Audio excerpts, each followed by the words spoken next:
How's it going, everybody? So here's part 2 of my lesson on intervals and how they look on the guitar. The visual aspect of it is what I'm trying to focus on here. Now in the last video we ended on perfect fourths, all right? So the next interval is what we call either the augmented fourth, the raised fourth. So instead of 5 frets apart, 6 frets apart. 1, 2, 3, 4, 5, 6.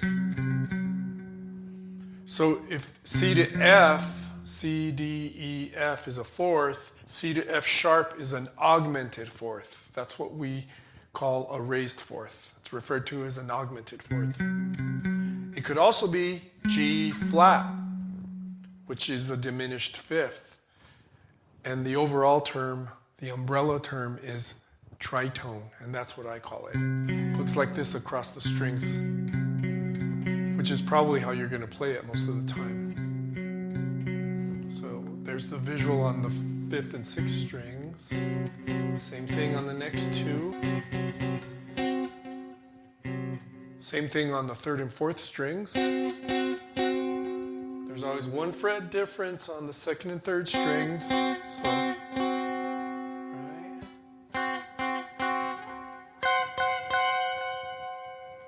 kind of the main sound of a dominant chord, for example. There's a lot of situations with the tritone, obviously, but that one comes to mind. The blues and the dominant 7 chord, right? All right, so there's our augmented fourth / diminished fifth / tritone. The next interval is C, D, E, F, G, a fifth, C to G. 1, 2, 3, 4, 5, 6, 7 frets apart. But more importantly, this is what it looks like across the strings. It's our power chord, right? Our fifth. We call it a perfect fifth. So that's what it looks like on these strings. You know this shape pretty well, I'm sure. Most of you, many of you. It's always stretched out on the 2nd and 3rd strings.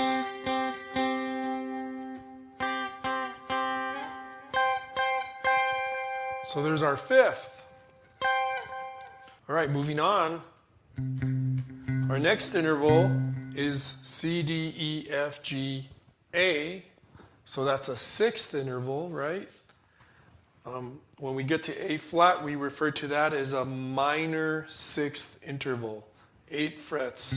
1, 2, 3, 4, 5, 6, 7, 8. More importantly, this is what it looks like on the fretboard. It looks like a power chord plus 1.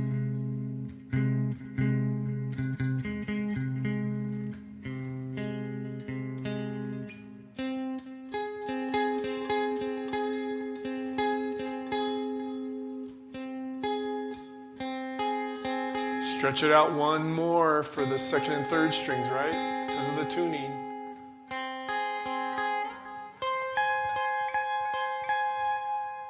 There's another way to play it that I'm going to mention. You can finger it across 2 adjacent strings, or you can skip a string and you get that shape. Very useful.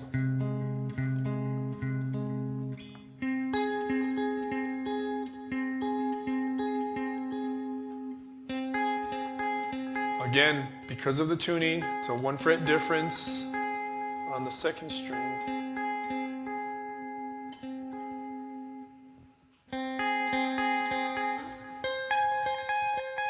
All right, so there's the minor 6th. If A flat is a minor 6th, C to A is a major 6th, and it looks like this on the adjacent strings.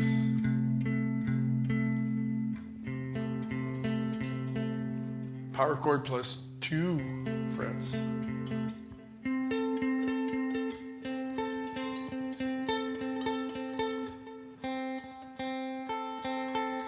Big reach if you're going to go on adjacent strings on the 2nd and 3rd strings. If you're going to go for an adjacent interval there.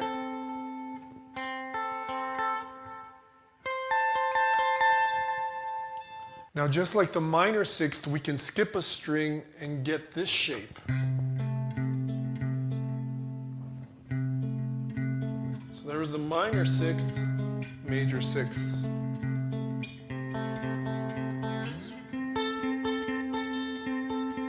On the second string, it's going to look like this on the second and fourth strings. Always one fret difference on the second string, right?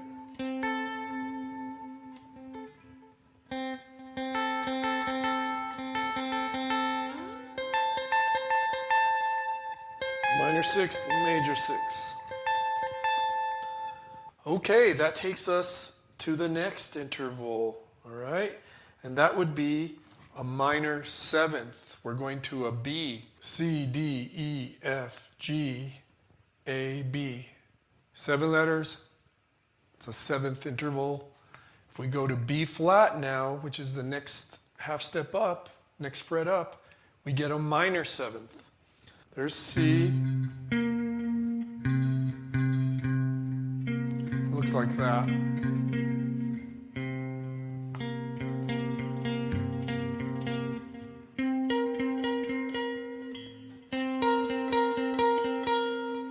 I reach this?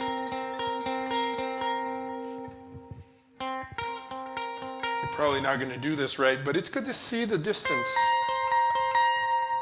All right? But it's much easier when we go across 3 strings. So the minor seventh interval looks like this.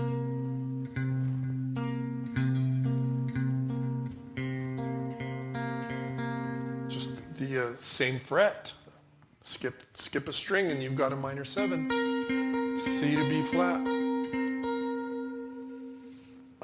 Always one note difference, or I'm sorry, one fret difference on the second string.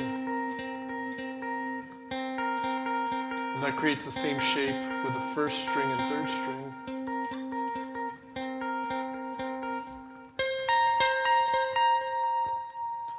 All right, so if that's a minor 7, one fret up, gives us the major 7.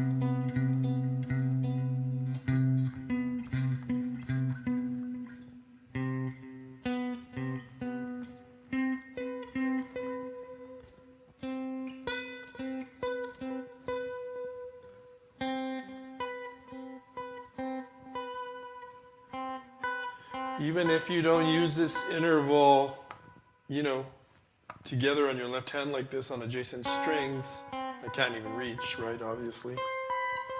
It's just good for fretboard identification to be able to see these that way. The more useful way is to take the notes on across 3 strings. So we skip a string and we get our major 7. This was the minor 7, here's our major 7. And that's what the shape looks like.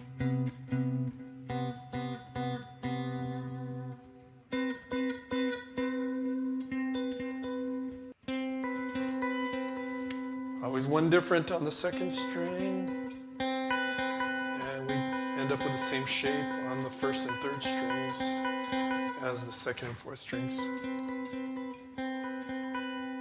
The major 7 takes us to the final interval, a perfect octave, C to C.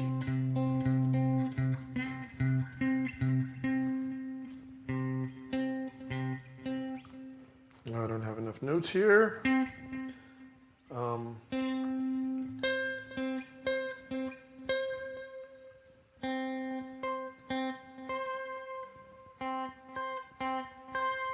But they just simply look like this when we use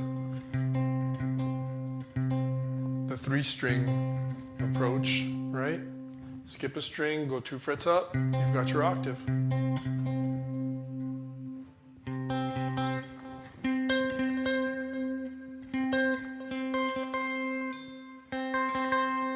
It's always 3 frets on these 2 strings, 2 frets on these sets of strings. On the first and third strings, it's 3 frets, second and fourth strings, 3 frets.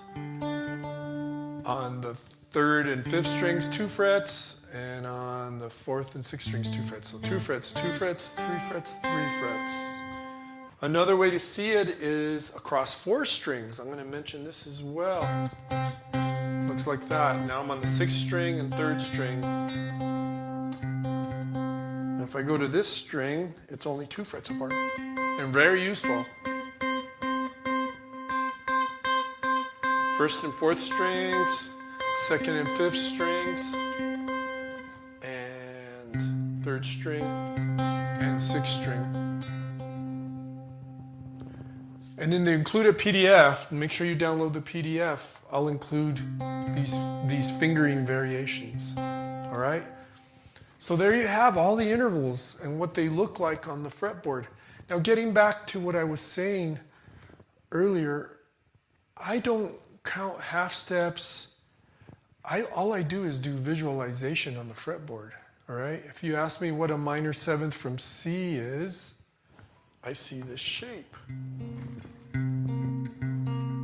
I see this note and I see the B flat. If I need a minor 6th from D, I know that this is my shape. So I can see that it's a B flat.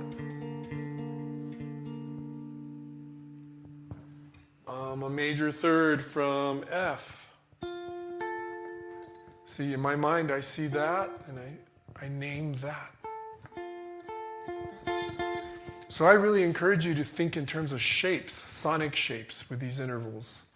And you can expand that to visualizing chords and arpeggios that way. You see the shapes. Either across the strings, here's a minor 3rd, A to C, right? Or across the strings. Either along the string or across the strings. It's good to know the fret distance, but it's much more practical to see the shapes. Most importantly, learn the sounds, right? So this is some of the most important practice you can ever do on the guitar. Learn your basic interval shapes and their sounds. So there's a lot more to talk about besides just seeing the shapes. You know, you want to learn to sing them, and you want to be able to identify them by ear. But this is a start. Getting our intervals together in terms of the visual shapes. And it'll speed things up.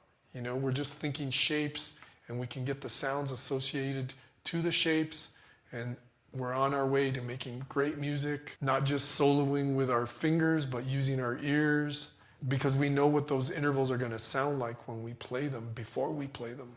So I'm Daryl Dominguez. Thanks for joining me on this lesson on intervals.